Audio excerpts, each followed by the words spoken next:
Lesson 3-3, comparing and ordering decimals. Okay, and in this lesson you learn to compare decimals and order a set of decimals. Let's take a look at this example. Mrs. Lee's science class is studying acids and bases. Acidity is expressed using the pH scale, which ranges from 0 to 14. So this is a little bit of a background of acids and bases. Mr. Gallagher will go over a little some of it with you, and more you will learn more of this in 8th grade. But let's take a look at this example for now. So you have a pH scale where 0 is the most acidic, 7 is neutral, and 14 is the most basic. Okay, and if we look at this example, we'll also look at Carmen's group and the table that they've made regarding the acidity level of each substance. Example, apple has a 2.9 acidity level, baking soda 9.0, carrot 5.1, and so on and so forth, all the way down to tomato, which is 4.2. Okay? So, in this problem, Carmen's group needs to compare the pH scale of the carrot and rainwater. Okay? So the carrot is right around here. Okay, rainwater is here. And rainwater is 5.8, carrot is 5.1. There are two ways to compare decimals. You can compare the digits in the place value position, or you can use a number line. Okay, let's take a look at the example or method 1 on how to compare decimals. And method 1 deals with using a number line. Oh, sorry, place value method. Okay, so in the place value method, all you need to do is line up the decimal points of two numbers. Okay, then start from the left, comparing the digits in the same place value position that are not equal. The decimal with the greater digit is the greater decimal. Let's take a look at the carrot and the rainwater example. Carrot, the acidity level of carrot is 5.1, and rainwater it is 5.8. It says there line up the decimal points of the two numbers. We just did that. Then start from the left. So we start from here, right here. And so we know that they are both 5. We move on to the next digit, which is 1. Okay, and if you notice, 8 is greater than 1. So in this case, 8 is greater than 1.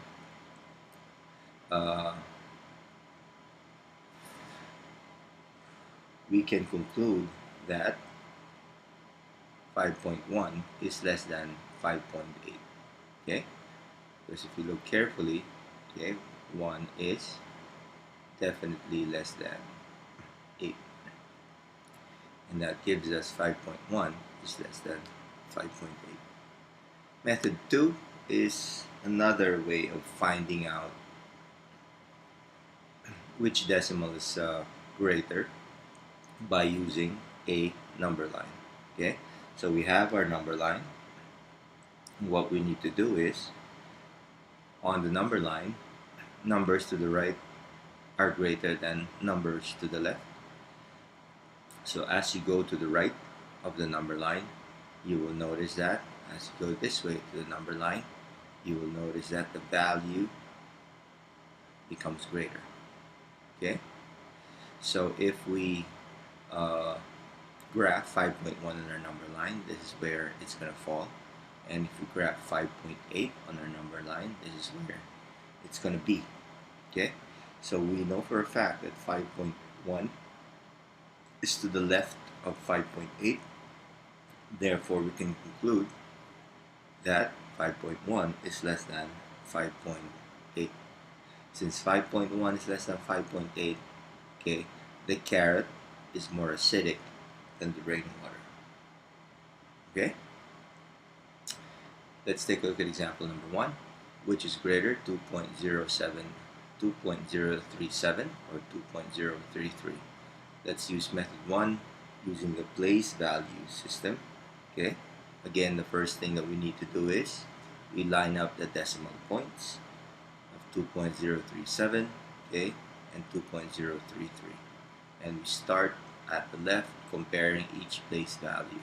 So in this case we have 2, the same, so we move on. 0 is the same, we move on going to the right. 3 is the same until we reach 7 and 3. So we know for a fact that 7, okay, and 3 will never be equal. So 7 thousandths is greater than 3 thousandths. So 2.037 is greater than 2.033.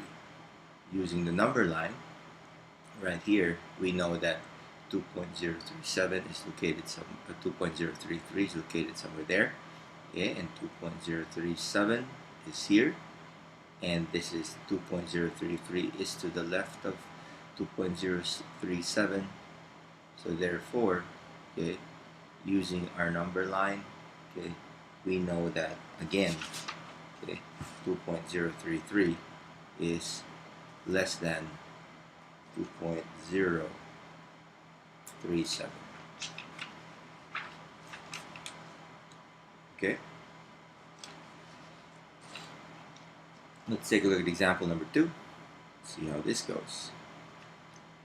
Well, before we do this, let's do the hands-on activity, but in this case, you don't need grid paper, just watch. So each person, if you want to follow along, you can, should draw a 10 by 10 square on a grid paper. One person should shade a grid to show 0.4 or 4/10. And last instruction, the other person should make a grid to show 0.40 or 40 hundredths. Okay, so let's take a look at each of them. So this is a 10 by 10 grid, and then I just shaded, okay, 4/10 of that one whole block. Okay, so 1, 2, 3, 4 out of 10. And then I am going to shade 0.40 now, okay, which means since 0 is in the hundredths place, I need to get this block and divide it into 100 square units. Okay, in the first one, if you notice, 4 is in the tenths place, and that's the reason why I just divided this block into 10. Okay, 10 divisions to make that block. Okay, so if I divide my block into 100 units, okay, this is how it's going to look like, and I shade 40. But do you notice about 4/10 and 0.40? They are exactly, not exactly the same, but they are the same in value. Okay, so again, let's recap on this one. Since this is 0.4, okay, and 4 is in the tenths place, I divided my block into 10 units. Okay, 1, 2, 3, 4, 5, 6, 7, 8, 9, 10. And since this is 0.40 and 0 is in the hundredths place, I divided my unit block into 100 units. Okay, and if I put them on top of each other, the value will be equal. Okay, so what does that show us? Basically tells us that, let's see if I have it here. Okay, 4 parts out of 10 is the same amount as shading 40 parts out of 100. Therefore, what it's saying is that you can annex or place zeros to the right of the decimal, okay, so that each decimal has the same number of decimal places. Okay, and we did that already. There you go. You can annex or place zeros to the right of a decimal so that each decimal has the same number of decimal places. Basically saying that 0.4 is equal to 0.40. Is also equal to 0.400, also equal to 0.4000, also equal to 0.4, 0, 0, 0, and so on and so forth. Okay? So the zeros actually do not matter after uh, the non-zero digit after the decimal. Okay? Not unless there's another non-zero digit after the zero. Okay? We'll talk about that later. But right now, these are all equivalent decimals or all equal decimals. Okay?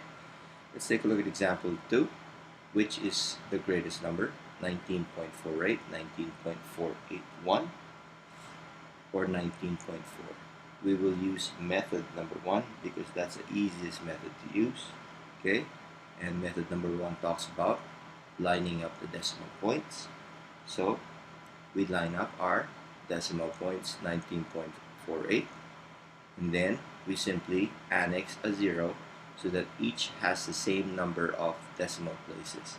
So this method right here, or this concept that we just learned about decimals, okay, will become very useful in comparing decimals, okay, in the next example. So 19.48 becomes 19.480, which is the same thing. Why did we annex a 0? Because if you notice here, our three decimals, 19.48, 19.481, and 19.4. 19.481 goes to the thousands place. Okay? So if that goes to the thousands place, to be able to compare all of them, we need to put them all in the thousands place. Okay? So 19.48 to the thousands place is 19.480. Okay? 19.481 is still the same because the 1 is already in the thousands place, and 19.4 becomes 19.400. Okay? And then we simply start comparing numbers from left to right. Okay? Since 8 hundredths is greater than 0, 19.480 is greater than 19.400. So this one is greater than that one. Okay? The next sentence would be, since 1,000 is greater than 0 thousandths, 19.481 is greater than 19.480. So this is greater than that one. So if we know that 19.480 is greater than 19.400 and 19.481 is greater than 19.480, we know that 19.400 is the least, has the least value, and the second to the greatest value would be 19.480. Therefore, okay, the greatest value is 19.481. Okay, last example. The table shows the top rebounder for each team in the Midwest Division of the NBA for the 1997 regular season, or their rebounding averages from least to greatest. Okay, you have Barkley, Green, Malone, Golgiota, Johnson. Okay, this is not Magic Johnson. This is a different Johnson. This is Irvin Johnson. Purdue, okay, which used to be with Chicago, and Reeves. Okay, basically all these players, if you notice, are not playing anymore. Okay, Barkley's Hall of Famer. Green retired. Malone Hall of Famer retired. Golgiota, I don't know where he is, but he's not playing. Irvin Johnson also retired. Purdue retired. Reeves retired. Okay, but these are the things that we need to contend with. Houston 13.5, Dallas 7.9. In Utah, Malone rebounded 9.9 rebounds per game, and so on and so forth, all the way down to Reeves, which is 8.1 rebounds per game.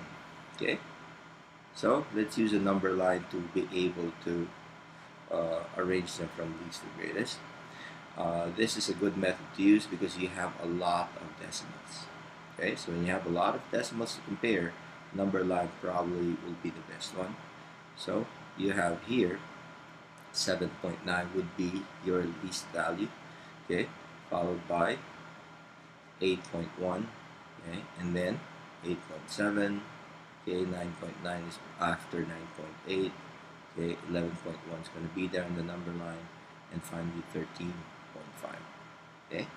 Obviously, in this case, after you arrange them in the number line, simply put them in an order from least to greatest, and this is what you get: 7.9, 8.1, and so on and so forth, all the way to 13.5. We've come to the end of our lesson, and you know what to do on Google Forms.